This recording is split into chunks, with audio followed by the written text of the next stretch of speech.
আসসালামু আলাইকুম, সবাই কেমন আছেন? তো আজকে ভেন্ডির জমিতে আসছি। কোনো প্রোডাক্ট বিক্রির বিজ্ঞাপন নিয়ে আসেনি। আজকে আসছি হলো ভেন্ডির জমিতে দেখবো আমরা কোন পোকা আক্রমণ করেছে এবং সেই পোকা অনুযায়ী কি বালাইনাশক ব্যবহার করা যায় সেই বিষয়ে আমরা আলাপ আলোচনা করব। তো প্রথমে বলে রাখি, সঠিকভাবে পোকা নির্বাচন, ক্ষতিকর পোকাগুলো নির্বাচন করতে না পারলে আমরা সঠিক কীটনাশকটা প্রয়োগ করতে পারবো না। আর সঠিক কীটনাশক প্রয়োগ করতে না পারলে সঠিক ফলাফলটাও আসবে না। ধরুন এখন যদি আমার জ্বর আসে, আমি যদি গায়ে দাউদের মলম প্রয়োগ করি, তাহলে কি আমার জ্বর ভালো হবে? হবে না। তাই আমাদের সর্বপ্রথম যে ক্ষতিকর পোকাগুলো জমিতে আক্রমণ করেছে সেটা নির্বাচন করতে হবে এবং সেটা নির্বাচন করে আমরা সঠিক কীটনাশকটা প্রয়োগ করতে হবে।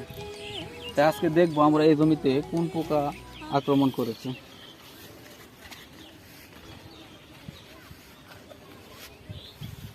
দেখা যাচ্ছে যে এই জমিতে সাদামাছি, হালকা সাদামাছি এবং থিপস পোকার আক্রমণ হয়েছে।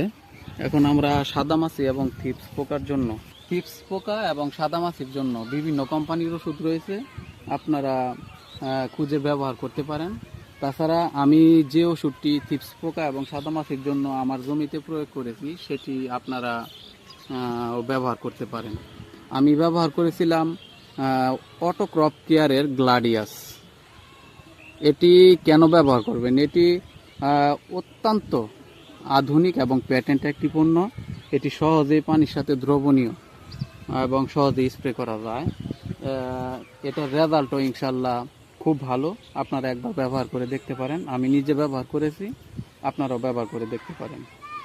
এটি ফ্লোমেটোকুইন গ্রুপের 10SC একটি ওষুধ। রেজাল্ট আমি যেহেতু নিজে ব্যবহার করেছি, ভালো রেজাল্ট আসছে, আশা করি আপনাদেরও ভালো রেজাল্ট আসবে। এই থিপস পোকা এবং সাদামাছির জন্য আপনারা এই অটো ক্রপ কেয়ারের গ্লাডিয়াসটা একবার ব্যবহার করে দেখতে পারেন। সবাইকে অসংখ্য ধন্যবাদ। আসসালামু আলাইকুম।